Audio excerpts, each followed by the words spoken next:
Gloria al Mole. Praise God. Go to the book of Isaiah, chapter 61. Tonight, More it's a Isaiah. different type of night. 61 għax il-lejla hija lejla differenti. Hallelujah. Tonight, I'm stepping into waters that I've never swam in. Il-lejla niżel filma li qatt ma nżilt fih da. But I know the Holy Spirit has been there before me. Imma naf li l-Ispirtu Santu kien hemm qabli. And some of you are wondering why is he speaking in English? U hawn minnkom forsi qed tgħidu tal-fejn qed jitkellem Ingliż. For two reasons. Għaż-żewġ Because raġunijiet. tonight, I'm preaching alongside with my beloved Għax brother, il-lejla se nippriedka jien flimkien maħija but Evangelist Tallat Mohamed. Evangelist Tallat Mohamed. And so since he has to flow together with me and me with him, he has to know what I said. Għalhekk peress li se niflowjaw flimkien għandu bżonn ikun jaf x'innar. So I want to greet all our brothers and sisters from all over the world. Qed nilqa' lil ħutna mid-dinja Hallelujah. kollha. And we bless you, all of you in Pakistan, in India, Nbirkukom f'daw il-postijiet. and in England, in USA, Awstralja, and Canada, Philippines. anywhere else you're following, maybe from Nigeria, Uganda, and Kenya, yes. Amen, amen. We have ministries there in Switzerland. Għandna ministeri f'daw il-postijiet Switzerland. As I just heard in my spirit, go to the book of Isaiah 61. Isaiah 61. This is completely, today is what we call inspired teaching, preaching, and everything else in between. Il-lejla li dan nsejħulu talim u pritkar inspirat. Amen. Kif imexxina l-Ispirtu Sant. We just fill ourselves with the word of God. Nimlaw lil nfusna bil-kelma And tal-Alla. when you're squeezed, U meta inti tiġi masum, God will speak through you. Alla jitkellem inġo fik. Amen. Amen. Hallelujah. But tonight is your night. Imma l-lejla u l-lejl tiegħek Many of you will be set free tonight ħafna minnkom tinħelsu l-lejla. from what has been hindering you. Minn dak kollu li kien xkila likom sissa. From drugs, cigarettes, Minn droga, sigaretti. anything that you've depended upon for many years, Minn dak kollu li inti qatt fuq għal ħafna snin. especially if it's a bad thing. Speċjalment jekk dak kien xi vizzju ħażin. Obviously, I depend on many things and I cannot live without. Ovvjament aħna wkoll niddependu minn ħafna affarijiet li ma nistgħux neġu mingħajrhom. Air. Arja, That's Yes. a revelation. dik revelazzjoni. Water. Ilma, Sleeping. irqat. Man, I slept last night. U l-biraħ irqat xi ħaġa. Pass. Even though I went to bed after 2:30 because we had a wedding, Għalkemm mort norqod wara s-satej u nofs għax but kellna I tix. slept till 12:30 of the Imma this qazza afternoon. nofs sigħat. Man, thank you, Lord. That pillow is so nice and Dik li kind mħadda to me. kemm ħelwa. Thank you, Lord. Grazzi mulej. I have to take care of my beauty. Irid nieħu ħsieb iż-sbuħija tiegħi. That's why we call it beauty sleep. Bl-Ingliż jgħidula Some of you are ugly because you're not sleeping enough. għamiru minnkom koroħax minnkom xtortu biżejjed. Hallelujah. That's why they call her sleeping beauty. She slept for such a long time she became gorgeous. Għalhekk jgħidula Sleeping Beauty għax kienet rieda. Hallelujah. No. Okay, Isaiah now. Isaiah 61. The chapter 61. I want to read one scripture Irid naqra skrittura waħda. because tonight is truly it's a double blessing. Għax il-lejla verament hija barka doppja. The Lord is speaking here to his people, Il-mulej qed jitkellem man nies tiegħu which in the realm of the spirit, li fir-rem tal-Ispirtu, in the realm of eternity, fir-rem tal-eternità and prophetically, u profetikament it's also to you and I. hija wkoll għalik u għalija. Amen. Look what it says in verse 7. Ara xjajt vers For your shame, you shall have double. għaliex id-doppju kien lajb tagħkom. For your shame, għall-lajb li jintkom kelkom tirċivu doppju. And for confusion they shall rejoice in their portion. Therefore in the land they shall possess the double. Everlasting joy shall be unto them. Hallelujah, says the Lord. Mistija u zebliħ kien semkom għalhekk id-doppju jirtu fartom u jkollkom lena bla tmiem. Amen. Amen. How many of you've had things stolen from you? Kemm hawn minnkom li ġejtu misruqa? Health, finances, Anzi, joy, ferħ, peace. paċi. Tonight is your night to receive double. Lejla u fejt inti Amen. tirċivi doppju. Hallelujah. So say this with me. Say, Father, Għajdu di warajh, missier, according to your word, kif tajt I'm il-kelma ready tiegħek. to receive double. Lest biex nirċivi Because for doppju. everything that the devil has stolen from me, Għax dak kollu li x-xitan seraqli. you will multiply it back to me Inti twedni li twice timultipla as much. In doppju. Jesus' name. Fissem Ġesu Kristu. We read in the book of Job Naqraw fi ktib ta' Ġob. what the devil stole from him. Meta x-xitan What seraq. did God do to Job at the end? X'għamel il-mulej ma' Ġob He fl-aħħar. restored back everything. U restawra kollox. Hallelujah. How many times? Kemm il-darba? Wow. 7 times. I guess Seba next tomorrow darbit. message will be 7 blessings. Għalek, qed nistennew barkiet, seba' darbiet. Hallelujah. You know, as you read the scriptures, Hekk kif taqra l-iskritturi. you see that many of the people of God, all of the people of God, Taraw li n-nies kollha talla, we go through challenging times. kollha jgħaddu minn We sfidi, go difficult times. żmien diffiċli, The enemy comes against you. l-attakki jiġu mill-għadu, But as my beloved brother said, imma kif hija l-Aziz qal, Tallat, when the enemy comes against you, meta l-għadu jiġi he kontrik, comes against you only for you to get jiġi promoted. kontrik biex int biss tiġi Amen. titla l-fuq. Normally, we will look at the story of Goliath and David from David's side, in a sense, look at the Goliath, the big Goliath that came against him. Normalment naraw l-istorja ta' Golija u David, minnaħa ta' David naraw kif Golija ġi kontrih. But you know, like my brother said, Imma kif hija qal, Goliath was raised up for a time amen, Golija ġi imqajjem għal żmien because God had a plan not for Goliath. għax Alla but kellu for pjan David. mhux għal Golija imma għal David. Amen. Hallelujah. You have a plan to rise up in Jesus' name. U għandu pjan għalik There biex is a anki plan for you to rise up. pjan għalik biex anki titla l-fuq. And maybe he will use TVM. U jista' juża anka il-TVM Maybe he'll use Super One. u forsi anka juża il-One Maybe he will use Facebook. jew Facebook Maybe he will use Twitter or u Instagram. forsi juża Instagram jew All Twitter. of those are steps of promotion Daw for kollha you. huma passi ta' Hallelujah. promozzjoni għalik. Praise God.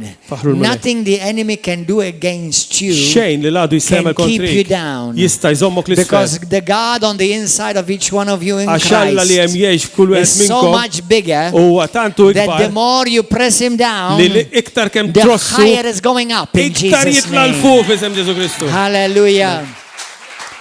Praise God. Let me share with you this. Għanaqsam magħkom din. Go to the book of Hebrews, Morru fil-ktib tal-Lut, chapter 10. kapitlu 10. Do you know in the Bible it is spoken of the double blessing? Fil-Bibja titkellem fuq barka doppja For a certain people. għal ċertu nies. Hallelujah. There is a scripture Hemm skrittura where in the scripture it fejn says fl-iskrittura tgħid that there is a blessing attached to those who are called the firstborn. li hemm barka ma' dawk li huma msejħin l-ewwel Have wild. you ever heard of the firstborn? Qatt smajtu bihom daw l-ewwel wild? What does the firstborn mean? Xi tfisser di l-ewwel wild? Means you were born first. Tfisser li kont minn tal-ewwel. Well, if I said they were born second, I would be correct. I wouldn't be right. So I'm still scriptural there. Hallelujah. Go to the Hebrews 12:23. Vers 23. As I said, I'm preaching by inspiration, not by planning ahead. Qed I plan nipprika nothing. bl-ispirazzjoni tal-Spiritu Santu ma I plan tlestej nothing. xejn. Actually, this I've learned nothing. Verse 23 says, to the general assembly, Nżommu sħiħ verse 23, chapter Hebrews chapter 12, verse 23, to the general assembly, Hang on, I was chapter the 10. church of the firstborn.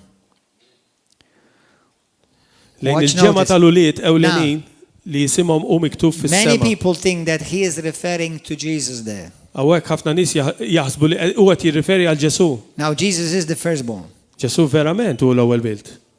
It's called the firstborn. Huwa bżejja. Practically every title in the Bible is given to Jesus anyway. Pratikament kull titlu li hemm fil-Bibja ġie mogħti l-Ġesu. But he is not talking about Jesus there. Huwa hekk mhux fuq Ġesu qed jitkellem. He is literally talking about that the church of the firstborn, which are not who is, Li qed jitkellemu l-ewwel wild tal-Knisja li huma mhux li kienu. who are li huma mhux li kien jew li hu. It means he's talking about many, not one. Qed jitkellem fuq ħafna u mhux fuq wieħed. Hallelujah. Are you seeing this? Qed tarawha din? To the General Assembly and Church of the Firstborn. Għall-Assembleja Ġenerali. Now Jesus also is the firstborn. Ġesu, vera. And this is the Church of Christ, the firstborn. U din hija l-Knisja ta' Kristu l-ewwel But wild. they are also the firstborn Imma huma wkoll huma l-ewwel wild. in Christ. Fi Kristu. Because how many of you have read the Bible? Għax kemm hawn minnkom li qrajtu l-Bibja? Where does it say in the Bible that you have been raised after Christ? Fej jgħid fil-Bibja li inti ġejt imqajjem wara Ġesu. Where does the Bible say that? Fej tajda Where you and I have been raised after Christ. Fej inti u jien ġejna mqajma wara It Kristu. says we've been raised with.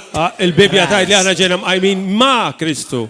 When Jesus was raised, Meta Ġesu in the mind of God, you and I were raised. fil-ħsieb tal-la nnifsu intu Hallelujah. jien ġejna mqajmin miegħu. We are not seated together after him. We are seated together with him. Aħna maħniex in qegħdin heavenly miegħu places. wara, aħna qegħdin miegħu issa fis-smewiet. Hallelujah. Halleluja.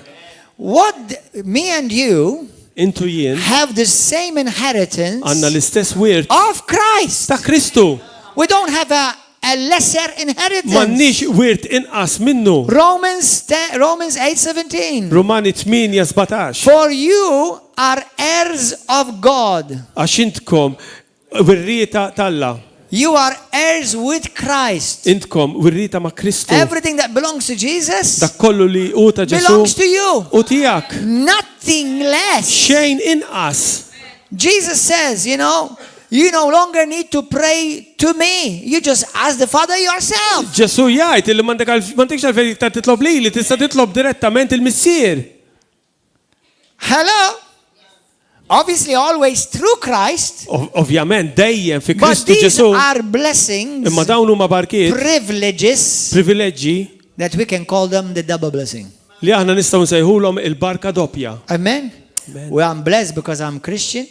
I'm saved, but I'm blessed because I'm in Christ and everything that belongs to Christ belongs to me. Jiena mbierek għax Kristjan, u Hallelujah. mbierek għax salvat, imma dak kollu li hu ta' Ġesu u Amen. tiegħi. Amen. So tonight, Għalhekk il-lejla we're going to pray with people. sa nitolbu ma' Even nies. if you're on the internet. Anke kien tiegħed fuq Because l-internet. there's tara. no distance in the internet. Għax m'hemm distanza. meta Because l-internet. the Holy Spirit flows through the internet too. Amen, għax l-Ispirtu Santu jiflaw janka Amen. minn ġol internet. As my brother comes up, brother, come up, brother. Jekk kif jitla ħija u fuq. We all love a particular scripture, and as my brother travels all over the world evangelizing, Kollha kemm aħna nħobbu skritturi partikolari u hekk kif hija jivvjaġġa mad-dinja. and we all know John chapter 3. U kulħadd jaf Ġwanni tlieta x'jgħid. What does the Bible says in John chapter X'jgħid 3? fuq Ġwanni tlieta. Go there. Morru hemmhekk araw miegħi. So, obviously, the most of you will know what it is. Ħafna minnkom di tafuha. But Jesus said, Imma Ġesu jgħid look, verse 3. You should know this by heart, okay? vers tlieta di għandkom tafuha bl-amment. Most assuredly, Tassew I say to you, ngħidlek unless one is born li jekk wieħed again. ma jitwilidx mill-ġdid. born again, Jitwieled mill-ġdid. he cannot Ma jistax see the kingdom jara s-saltna of God. talla. Brothers, Huti. one. Waħda. We all must be born again. Kollha kemm aħna. But the moment you are born again, U dak il-ħin li inti titwieled mill-ġdid. do you know what many Christians think that the Bible says there? Tafx ħafna Kristjani jaħsbu li l-Bibja tajt hemmhekk? Just like what I used to think. Kif jien kont naħseb? Unless you're born again, you cannot go to heaven. Jekk inti ma twiġ mill-ġdid ma tistax mur il-ġenna. Now, indeed, you cannot go to heaven unless you're born again. U dik vera, ma tistax mur il-ġenna jekk ma twiġ But that's not mill-ġdid. what it's saying. Imma mek mhux hekk qed jgħidlek. It's saying, until you're born again, you can't see. Jekk inti ma titwilix sakemm ma titwilix mill-ġdid ma tistax tara. Only when you're born again, you start seeing.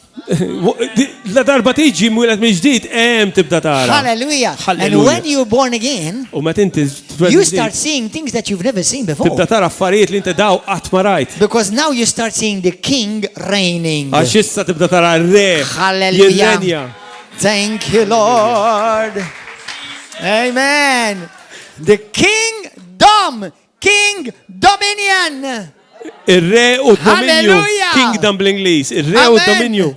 And when you see you are born again, U meta inti titwiled you, minn ġdid, you start seeing the king dominion tibda tara d-dominju li għandu r-re in operation. tisseħ. People healed, Nies ifiqu, people delivered, nies jinħelsu, people set free, nies jiġu meħlusa. double blessings. Dop, What the devil stole, barkit doppji. come back to you twice as much. Hallelujah. Jiġu fuqek. When the devil said to you, you can't do it, Dak li x-xitan għalek li ma nistax tagħmel. God says you're going to do it twice as better. Il-mulej għadlek li da tagħmlu Hallelujah. tartejn aħjar milli kont tagħmlu In qabel. Jesus' name. Fissem Ġesu Kristu. When somebody with a good intention, Meta xi ħadd b'intenzjoni but tajba blind, imma qami because they can't see what you see. għax ma jistax jara dak li inti They tara. can't see what you see. Ma jistax jara dak li inti tara. TVM can't see what you see. TVM ma jistax jara li aħna Super naraw. One definitely cannot see One what you see. skurament ma jistax jara li aħna naraw. None. These people can't see. Daw in-nies ma jistawx You're jaraw. dealing with blind people. Aħna qed With niddiljaw ma nies deaf people, they omja. can't hear. Jesus said they have ears, but they can't U hear. mhux hekk biss Ġesu qal għandhom widnejn u ma jistgħux jisimgħu. Hallelujah. So have pity on them. Allura tħassruhom, Hallelujah. Pray for them. itolbu għalihom. And get them free from the bondage of the U enemy. eħelsuhom In Jesus' mill-jasar tal-għadu. name. Hallelujah. Because when you are born Għax met again, inti titwilet mill-ġdid, then you start seeing. hemmhekk tibda tara. Then you start understanding. Tibda tifhem. Then life starts making sense. Il-ħajja tibda Then tagħmel you sens. stop drugs. Twaqqaf Then id-droga. you stop smoking. Twaqqaf Because is-sigaretti. you're no longer just a human being. Għax inti issa m'għadekx biss You uman. are now a spirit being. Issa int tgħix Hallelujah. fl-ispirtu. You are now born from Issa inti above. ġejt imwielet minn fuq You mill-ġenna. are born Mismewiet. from above. Imwielet mismewiet. When I used to live in America Meta kont noqgħod l-Amerika for many years, għal ħafna snin. but having moved from Malta, although I was in England before, U meta tlaqt minn hawn mort l-ewwel l-Ingilterra, I saw things differently as a Maltese citizen living in an American country. jiena rajt l-affarijiet differenti bħala ċittadin Malti noqgħod l-Amerika. And then when I start getting adopted to the culture, U mbagħad meta kont qed nidra l-kultura, I started seeing things the way the American people see bdejt them. nara l-affarijiet kif jarawhom l-Amerikani. Unless you are born from that country. Jekk inti m'intix imwielet minn God's dik country. il-pajjiż, Listen, you're not going to understand how the people of that country operate. m'intix sa tifhem kif in-nies joperaw li You will ġejjin minn dak laugh. il-pajjiż. You will smile, you will mock. Inti titħaq u forsi titmejjel u And you're only on a slippery slope going down. qiegħed sejjer l-isfel fuq Hallelujah. l-art tiżloq. And thank God for you. Grazzi mulej għalik. Are you warmed up now, brother? It's like a relay race, you know. A relay. I take it from here. But he said- Di bħala relay race. Sajħu il-bet infidu I'll take my talat. hat off. My head was cold. That's what I had. Kellu rasu kies għalek kellu l-beretta. Fire in Jesus. Nar tal-Spiritu Sant. Well, he said something tonight. Għal xi ħaġa The lejla. first thing he did L-ewwel was ħaġa li he għamel. read a scripture that I had to read. Għal skrittura li kont sa naqra ħajjin. Looking unto Jesus, Li aħna nħarsu lej Ġesu. who is the author and the finisher of Li huwa our faith. l-awtur u dak li jispiċċa l-fidi tagħna. And then he said, Umbagħad and then he said, Umbagħad u qal. he's looking, he was stepping on some new waters. Qed tinżlu fuq ilma ġdid. And then you said, Umbagħad qal you're going to pray for people. That's what I had in my heart, to pray for people li kien for sa jitlob deliverance. għan-nies u dal-istess ħaġa li kellu f'qalbu l-Evangelist. So tonight, Għalhekk il-lejla many people are going to receive their PhD. ħafna nies se jirċievu l-PhD tagħhom. You're going to be Tafu xi tfisser di? pardoned, healed, and delivered. Li tiġu Li tiġu maħfura, li That's tiġu exactly what I had in my heart. infejqa u li tiġu bil-ħelsin. The exact thing that he was saying, that's what I had in my heart. Dak eżatt li kienet jgħidu kien ġo qalbi l-lejla. And then he talked about Goliath, Umbat semma l-Golija David and Goliath. u David. Well, we have to be like David. Irdu nkunu bħal David. David saw Goliath, Ra l-Golija and the Israelite saw Goliath also. u anka l-lut ta' żmienu raw il-Golija.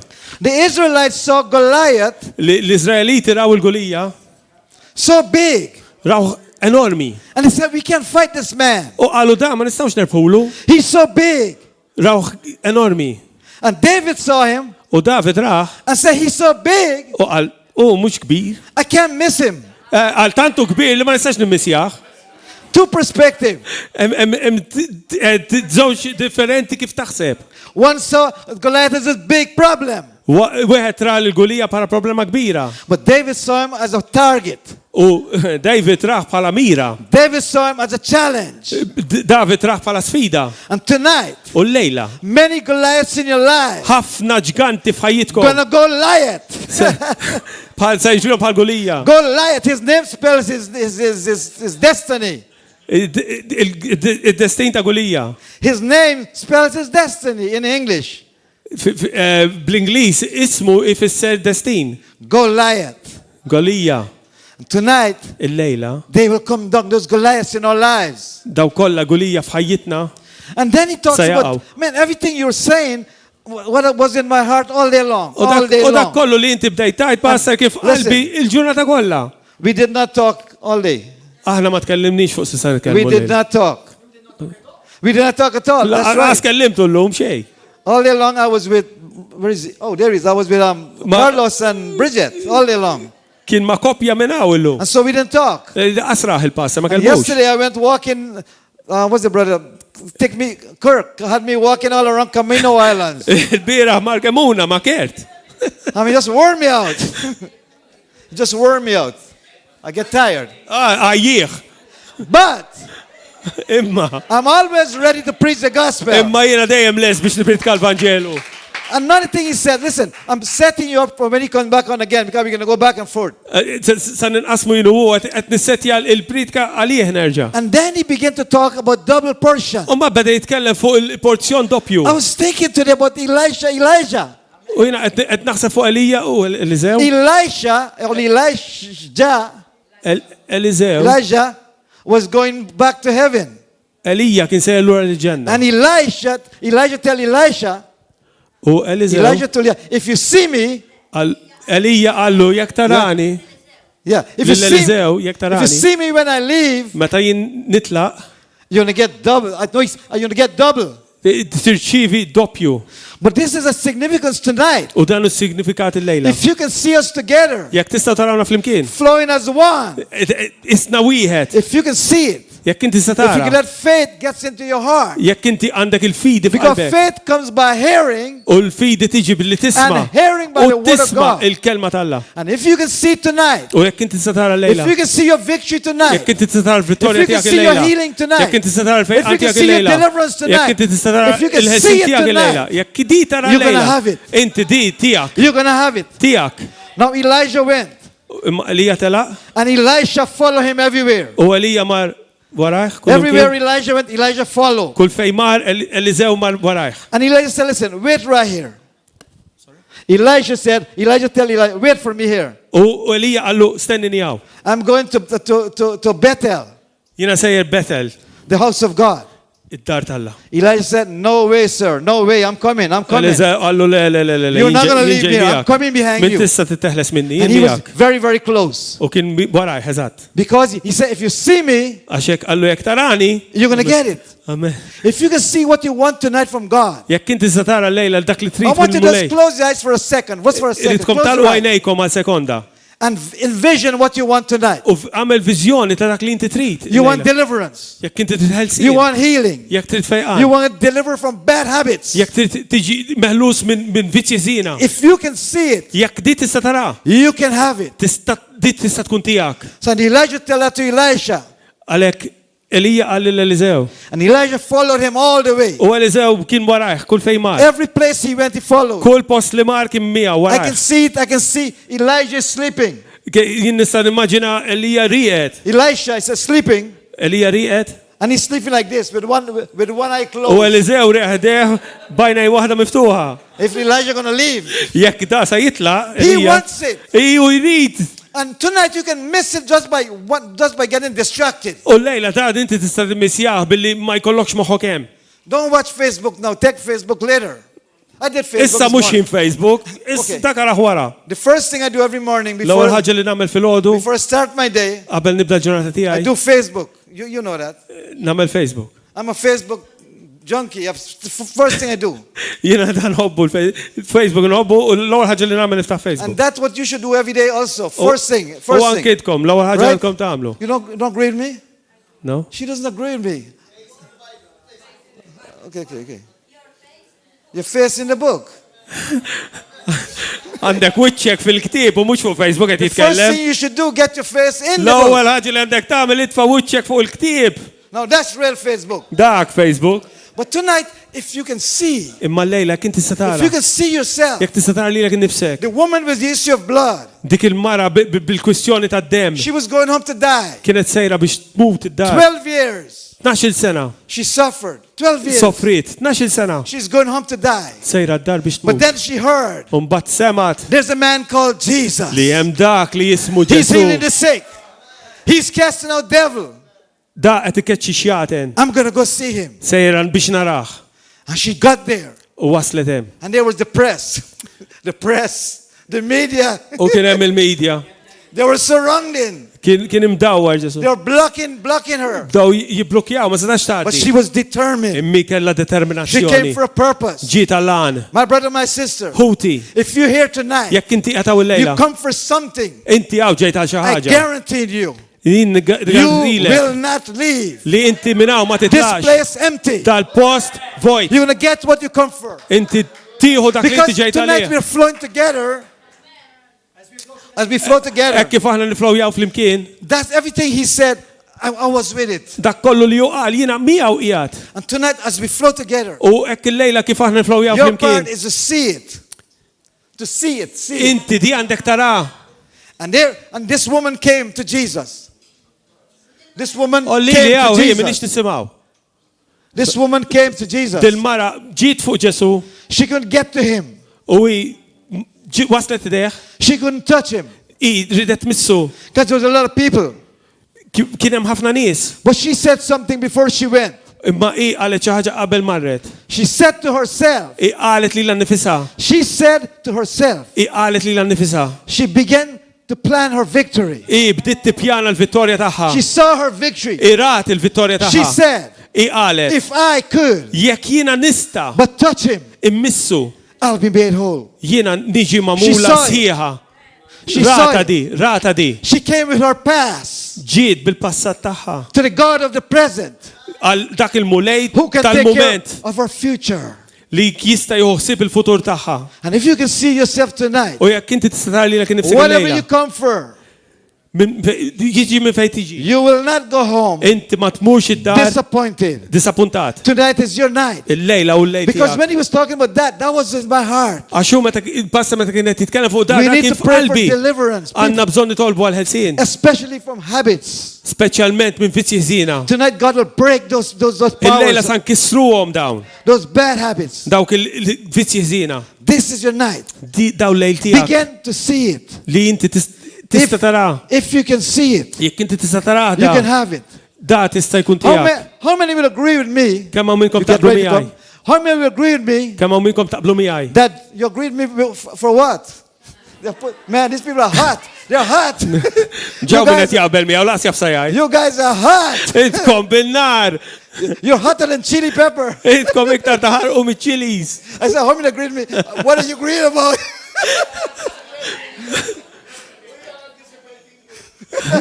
There you go. Right. Yeah. What was I saying? Oh, yeah. Oh, hallelujah. Okay. How many would agree with me? Kemm hawn minnkom taqblu miegħi? Hold on. I want to say nothing yet. Toħġa si għajt sa jgħajt l-ewwel. How many agree with me Kemm hawn minnkom that tablu miegħi? Jesus Li Christ Ġesu Kristu is the Word of God? huwa l-kelma talla. Amen. This woman did something Dil-mara għamlet xi ħaġa that you don't do. li intkom ma tagħmlux. She went and touched the Word. Marret u misset il-kelma. She didn't wait for somebody to lay hands on her. She didn't wait for a hand to lay on her. Ma bdix tistenna li xi ħadd imis lila. She went and touched the I Word. marret tmiss il-kelma. Halleluja. Hallelujah. Get ready to come, brother. I was preaching in Kenya. Kont qed nipritka l-Kenja. Meeting is going on. Kien hemm il-laqgħa għaddejja. While I'm preaching, Waqt li qed nipritka. a lady came up on the stage. Ġiet mara fejn And she grabbed my feet, almost pulled me down. qabdet li saqajja bdiet tiġbed. And she comes upstairs. Ġiet għawdejja. She stands before me. Ġiet qudiemi. And she's touching me like this, you U know. qed missu. And suddenly this big tumor fall off of her, right there. U f'daqqa il-ħin. A tumor. Tumur waqa' minn ġo fiha. She touched something. Misset xi She ħaġa. touched that anointing. Misset dik And she got id-dilka. what she came for. Go ahead. U kella dak li ġiet għalih. Hallelujah. Hallelujah. And when we touch the anointing, U meta missu we il-dilka. touch the supernatural. Aħna missu When we touch the anointing, ma' sopranatural. all impossibilities Meta missu disappear. l-anointing Everything becomes possible kollox isir possibbli under the anointing. taħt id-dilka. The anointing is the nature of God. Id-dilka hija natura It's the tal-la. nature of the supernatural. Hija natura tas That's why the sopranatural. Bible says Għalhekk il-Bibja tgħid that every yoke of li bondage kull shall be broken under the jinkiser anointing. taħt id-dilka. Hallelujah. How many of you are ready? Kemm hawn minnkom lesti? You're ready to receive your Lesti breakthrough. biex tirċievu You're l-breakthrough ready to tagħkom. receive your healing. Lesti biex tirċievu l-fejqan. Hallelujah. Let's everybody stand up. Kulħadd hu Everybody said, give bil-wieqfa. me some music, brothers. And somebody who come and accompany me, please. Brasa koroto boshanda. Sora kabikara namasoka. Thank you, Lord, for the anointing right now. Thank Grazzi you for mulej the Holy tad-dilka li hawn. Spirit. Grazzi tal-Ispiritu Sant. Brasanda kabarababa Shima kosonda masha, sakura maya, rashinda. tasakina maya. Sakatarana baba brada kotosa.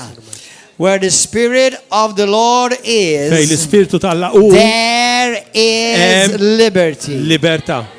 Where the Spirit of the Lord Fej l-Ispiritu tal-la is, u there is liberty. hemm il-libertà. There is healing. Hemm il-fejqan. The Bible says, Il-Bibja tgħid. you know Jesus of Nazareth, Tafu li Ġesu how God tal-Nazzarenu anointed him. li ġi midluk And he went about u mar doing good jagħmel it-tajjeb and healing all. u jfejjaq lil kulħadd. Healing all Jfejjaq il kulħadd that were oppressed li kienu oppressati by the devil. mix-xitan. Because God was with Għax him. Alla kien miegħu. When there is the Fejn anointing, hemm id-dilka. God is present. Alla hu preżenti. And where God is U present, fejn Alla hu preżenti, all the supernatural is available. is-sopranatural kollu u And all tagħna. the impossible disappears. U dak li hu impossibbli jisparixxi. Hallelujah. What do you need? X'għandek bżonn? How many of you need to be set free from cigarettes Kemm hawn tonight? minnkom li tridu taqtaw is-sigaretti tinħelsu Now minnhom? are you ready to be set free from cigarettes tonight? Lest imma li tinħeles mis-sigaretti? Tonight! Il-lejla, In the name of Jesus. fissem Ġesu Kristu. How many of you want to be set free from drugs? Kemm hawn minnkom tridu tinħelsu mid-droga? Tonight! Il-lejla, In the name of fissem Ġesu Jesus. Kristu. Because the anointing is here. Għax id-dilka qedaw. We don't joke about the things of the Aħna ma anointing. niċċajtawx b'affarijiet Alla. The anointing, the devil is scared of the anointing. Ix-xitan jibża The mid-dilka. devil trembles under the anointing. Ix-xitan jitrijat meta kien hemm id-dilka. Hallelujah. And the devil, if anybody's got the devil right now, U jekk hawn xi ħadd minnkom li għandu x-xitan hallelujah, issa if you feel stess. anything in your spirit Jekk inti qed turning tħoss xi ħaġa fl-ispirtu tiegħek because of these words, minħabba daw il-kliem know li that the qed ngħid. devil is getting nervous. Tafu li Because he's għandkom about tafu to be kicked out li in x-xitan Jesus' name. U qed jitħarrek għax Hallelujah. jaf li se jiġi mkeċċi.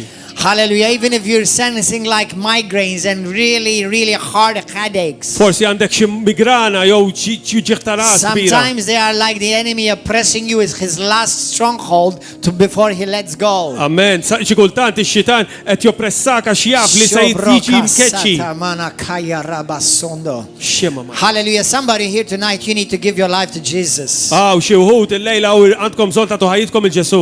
The Holy Spirit is saying, son, somebody here, there is people here they say they believe in me, but they're not surrendered unto me. L-Ispirtu Santu qed jgħid li hawn nies hawnhekk li jgħidu li jemmnu fija m'għadhom ma ċedux Today, lili. brothers and sisters, listen to this. Illum ħuti God made a promise, Alla mel-weda. and one of those promises is this: U waħda minn dawk il-wedit you submit to God, li inti tissottometti lejn Alla. you resist the devil, Tirreżisti x-xitan and the devil will u x-xitan ikollu jitlaq. You cannot be set free from the devil Ma tistax tiġi meħlus mix-xitan unless you first come under full submission to jekk God. inti l-ewwel ma tissottomix totalment lejn Alla. Some of you are not submitted to God. Hawn minnkom Some of sottometti. you are walking in rebellion, Hawn minnkom qed tgħixu in ribellioni, offense, f'offiża, unforgiveness, nuqqas ta' maħfra. undealt business. You are watching pornography. Taraw pornografija. You are smoking. Qed tfejpu. You are not honoring God with your Minnkomx finances. tonoraw l-Alla bil-finanzi tagħkom. If I want to walk in total, Jekk complete, jien irid nimxi absolute dominion over the devil, Totalment komplet taħt id-demonju. Is that right?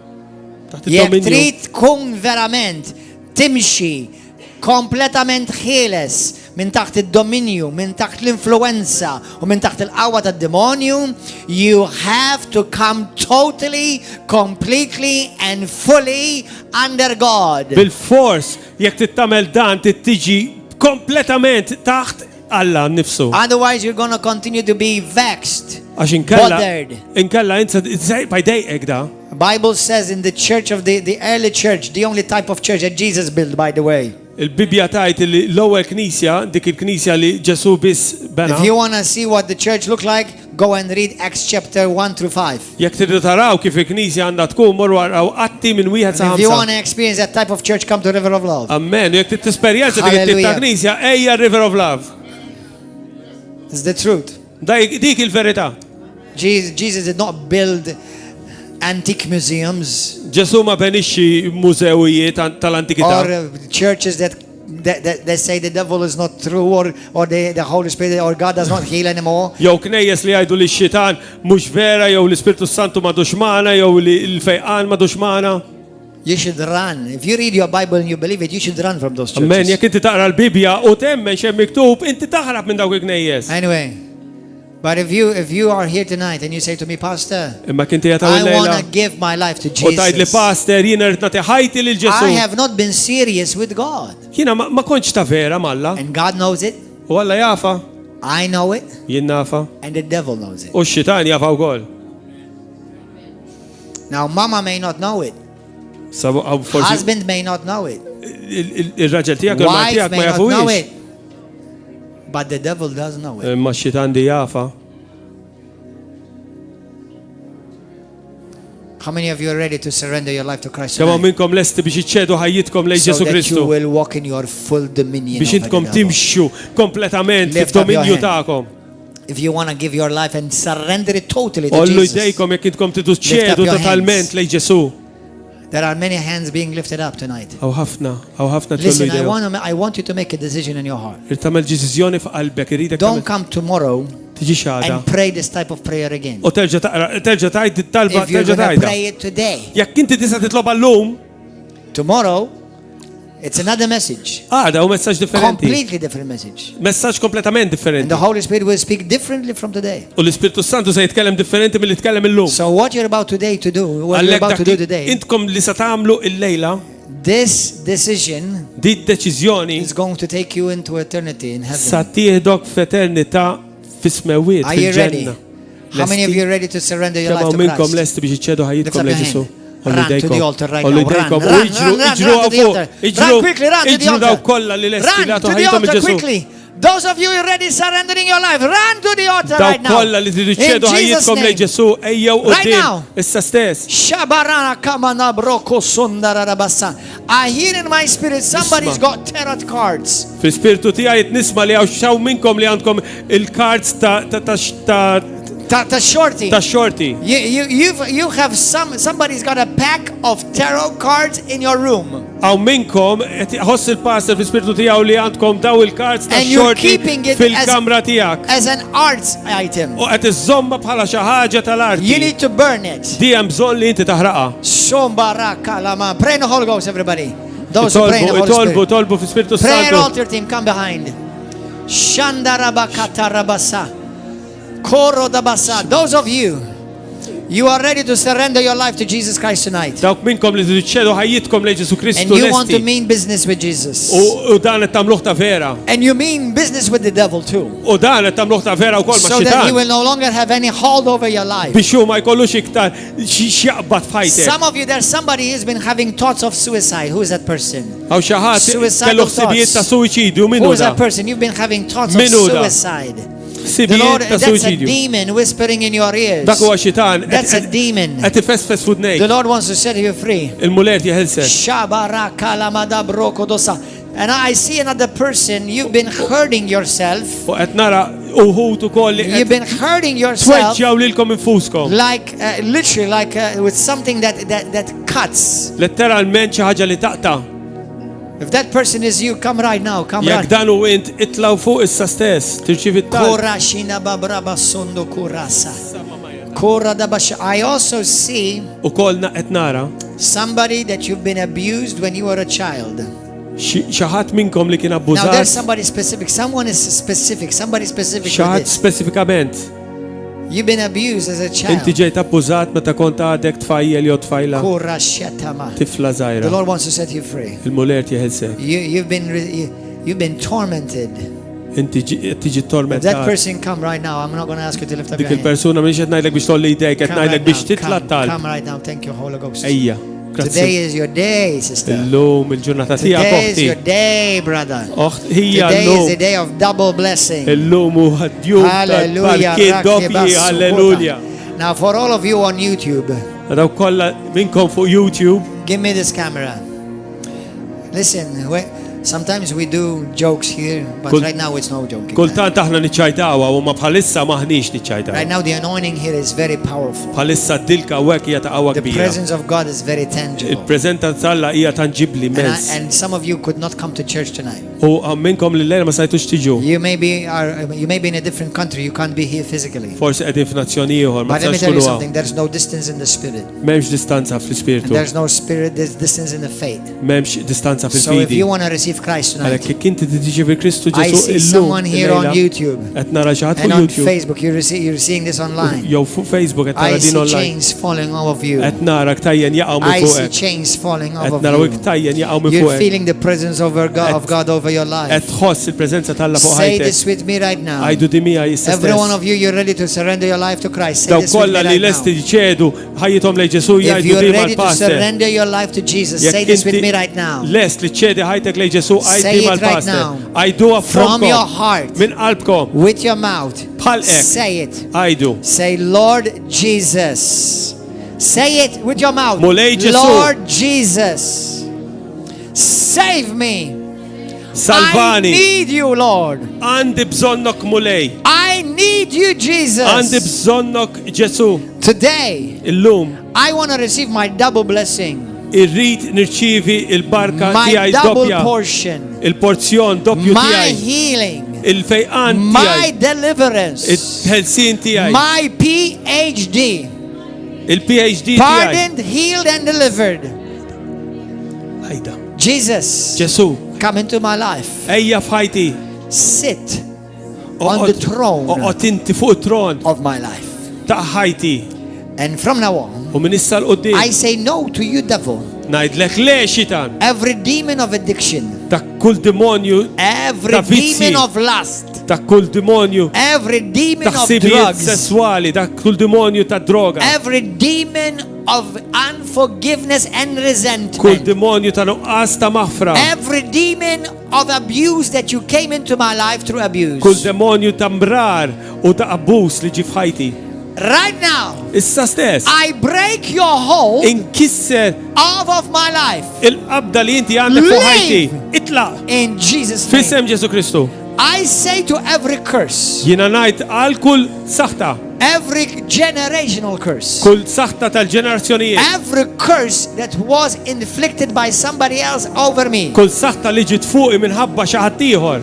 I break it right now Inkissirha sa stess. from my life Min ħajti. in Jesus' name. Fissem Ġesu Kristu. I come into under authority. Jiena niġi taħt l-awtorità. I come under full authority Jien niġi taħt l-awtorità sħiħa of my Jesus, ta' Ġesu tiegħi, my King, il-Re tiegħi, my Lord, il-Mulej tiegħi, my Master, Sidi, my Savior. is-Salvatur tiegħi. Lord God, you have promised Inti wetni that if I submit to you, lek jien sottometti lej, I can resist the devil jiena nista' xitan ngħidu and the le. devil will flee. U x-xitani kollu jitla. I now submit to Jesus Christ Minista stess jien sottometti lej Ġesu and Kristu. call him Lord U and Savior. ngħidlu Sidi, Mulej u s-Salvatur And now tiegħi. I resist you, devil. U issa xitan Leave from my life. Itlaq minn ġoħajti. Right now, Itlaq issa stess. fear, leave, Biża, itlaq. depression,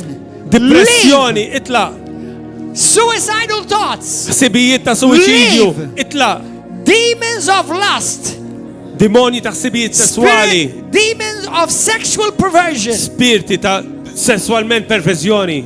demons of drugs. Demoni ta' droga. Leave right now. Itilqu issa stess. Every addiction, addiction, Kull vizzju ħażin. I break you. Jien inkisrek. You must leave right now. Għan issa tnajdlek itlaq. Because right now, Għax minn issa stess. I dedicate Jien niddedika ħajti. myself, Li l-nifsi. spirit, Spiritu. soul, Ruħ And tiegħi. body. U ġismi. fully, Kollu kemmu. completely Kompletament. to Jesus Christ. Li lej Ġesu Kristu. From now on, Min issa l-qoddim. I belong to Jesus Christ. Jiena ta' Ġesu I Kristu. belong to God. Jiena talla. From now on, Min issa l-qoddim. I am free. Jiena meħlus. I am free. Jiena meħlus. Hallelujah. Halleluja! Praise God. Faħru l-mulej lawa. Now, all of you on YouTube and Facebook, come tomorrow morning at 10. Daw kolla fuq YouTube u Facebook għada Because you're ejjew not flasha seeing ta' the filgħodu. miracles on camera right now. Għax ma tistax taraw mirakli fuq You're not kamera. seeing the healing that's Ma taking place tistax right now. taraw il-ħelsin. But come here tomorrow. Imma l At 10 o'clock. flasha ta' filgħodu. God bless you. Il-mulej ma'kom. God bless you, you too. U jbirikkom.